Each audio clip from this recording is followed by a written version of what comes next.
After a livery reveal earlier this month, Haas completed a shakedown at Silverstone, showing off its 2023 Formula 1 Challenger for the first time.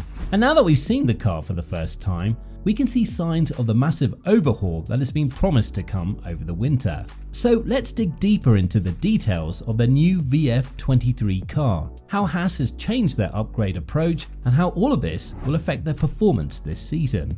While the basic shape of the Haas side pods is similar to the Ferrari-inspired ones used in the second half of last year, there are indications that the cooling package's various radiators have been reconfigured. This would correspond to the inlets being moved back and the side pods themselves being extended further back. Given that Haas uses so many Ferrari components, it's possible that Ferrari is heading in the same direction with its side pods. Technical director Simone Resta believes Haas will be able to address all of last year's many lessons with the VF23, the second car to be developed by Haas's restructured technical department, which now includes a design office in Maranello. Resta also revealed that his technical team was quite a young group formed in the winter of 2020. He described the 2023 car as the result of a better rhythm and team collaboration, and he believes the surface level changes do not reflect how different the car is underneath. We're looking at all the main areas of intervention from 2022 to 2023,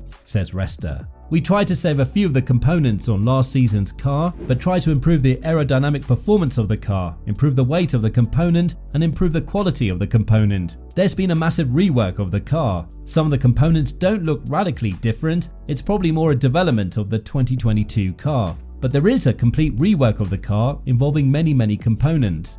In 2022, one of Haas's biggest limitations was a lack of in-season development. It has a strong start to the season, helped by writing off its 2021 campaign to focus on the new technical rules. However, Haas has only received one major upgrade package in 2022, which was first seen on Kevin Magnussen's car in Hungary just before the summer break, and it was unable to maintain its early form as a regular point scorer as a result. Haas scored 34 of its 37 points in the first 11 races, giving it the worst points record of any team in the second half of the season. But despite this, it still managed to finish 8th in the Constructors' Championship, its best result since finishing 5th in 2018, which meant an increase in prize money.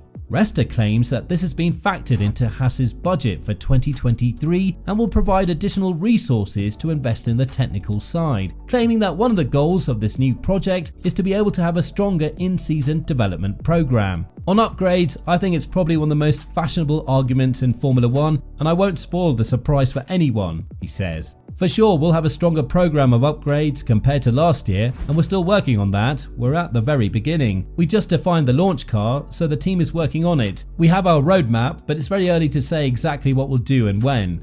Haas's upgrade policy in 2022 was a misstep, and that's something that is subsequently admitting. For example, Haas's chief designer, Andrea De Sordo, believes Haas was the worst effective team in terms of weight in 2022, because while almost everyone struggled to meet the weight limit, it was a bigger issue for them because they didn't have the option to add a lot of development and new parts during the season. Meanwhile, team principal Günther Steiner stated earlier this year in an interview with Automotor und Sport that he may make a different decision now, and it was emphasized in the technical materials surrounding the VF23's reveal at a Silverstone shakedown.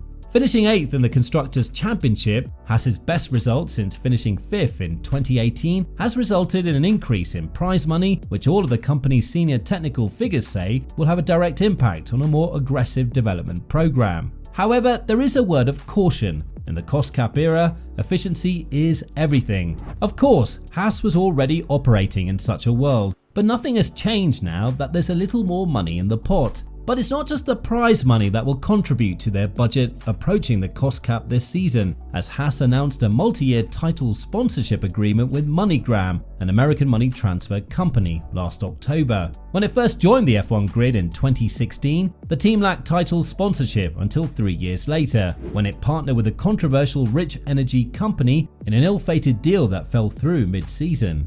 The team then partnered with Uralkali, Nikita Mazepin's father's company, with whom Haas signed a multi-year contract to race for the team. However, following Russia's invasion of Ukraine and subsequent sanctions, it was forced to split from Uralkali, leaving it without a title sponsor until its agreement with MoneyGram. The new title sponsorship is the most significant financial investment in the team's history, according to Günther Steiner, and it will allow Haas to operate close to F1's budget cap for the first time. But while money is undoubtedly an important aspect of the game, the fact is that if it's not used properly, it'll go to waste. As F1 analyst Ben Anderson pointed out, the cash injection does not imply that Haas will suddenly become a top team throwing parts at the car.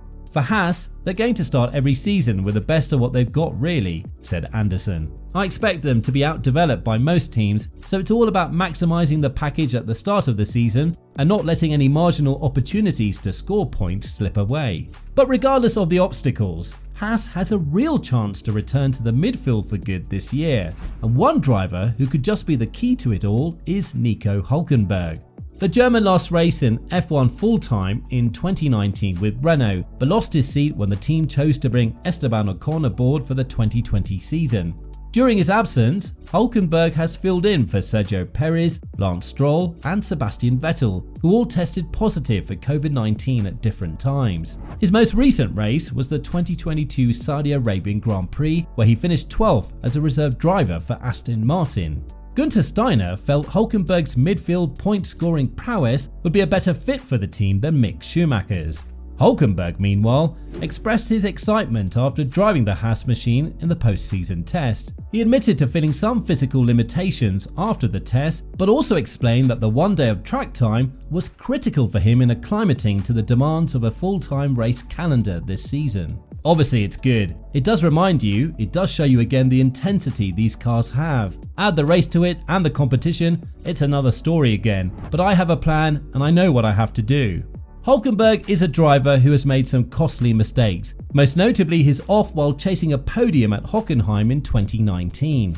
Some argue that this is part of a pattern in which he chokes when a big result is at stake, but while it was a painful error, it should be noted that a driver in the same car as Hülkenberg has only finished on the podium 4 times. Sergio Perez was involved in all 4 of those cases, usually owing to his performance in races where tyre management was critical. However, it should be noted that Perez finished 3rd in Monaco in 2016 when Hülkenberg should have won due to a poorly timed safety car and a strategic error.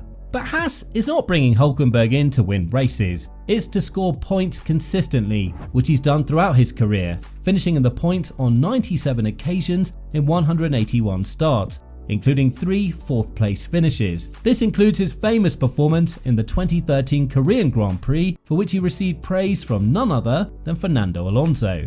And while Hülkenberg has yet to fulfill the promise of his pre-F1 career, which included titles in German Formula BMW, F3 Euro Series, GP2 and A1 GP, he is far from a failure in F1. His track record is more than adequate for what Haas needs. But what do you think of Haas's 2023 Challenger? Will they be able to compete further upfield this time? Will they address their mid-season upgrade issues now that they have more funding? Give us your opinions in the comments down below.